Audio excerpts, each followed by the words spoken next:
그 다음에 두 번째, 어떤 업무를 처리하는 과정에서 다양한 상황 등을 고려하여, 이게 이제 문제예요. 여기서부터 문제라고 얘기를 하는데, 고려하여 의사결정을 내렸던 경험에 대해 아래 항목에 따라 기술해 주시기 바랍니다 라고 이렇게 얘기를 했어요.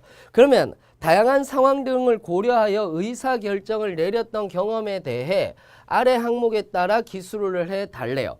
그러면은 이거죠.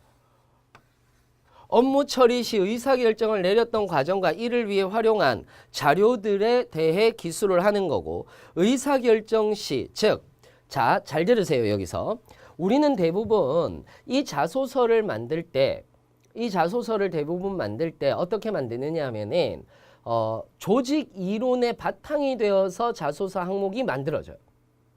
조직 이론이 바탕이 되어서 자소서 항목이 만들어지다 보니까 다양한 상황 등을 고려하여 의사결정을 내렸던이라고 얘기를 했어요. 그러면은 여러분들이 한번 쳐보세요. 의사결정 과정이라고 해서 한번 쳐보세요. 인터넷에. 그러면 이것에 대해서 의사결정이 어떤 식으로 이루어지는지에 대해서 전체적으로 정리가 된 것들이 있습니다. 이걸 먼저 공부하고 하셔도 괜찮습니다. 자, 여기선 제가 풀어드릴게요. 일단 업무 처리 시 의사결정을 내렸던 과정과 이를 위해 활용한 자료들에 대해 기술을 하자라고 얘기를 했어요.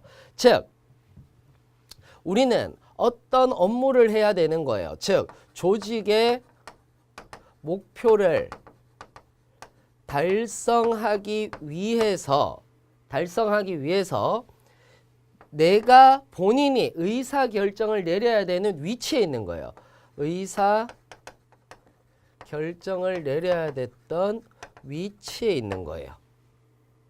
그러면은 예를 들어서 이런 거죠. 우리가 목표 설정을 한다라든지 또는 그 목표 설정을 하면서 다양한 의견을 조율하는 위치에 있었던 거예요. 이를 위해 활용한 자료들이다라고 이렇게 얘기를 하면은 어떤 문서도 되는 거고요. 문서도 되는 거고, 또는 여론, 소위 말해서 우리 조직 내의 여론 형성이라고 얘기를 하는 것들도 되는 거고요. 또는 어떤 전문적인 지식을 수집하는 것들도 되는 거죠. 이러한 자료들을 내가 활용을 해서 우리가 어떤 목표 설정을 하기 위한 과정을 써주면 되는 거고요.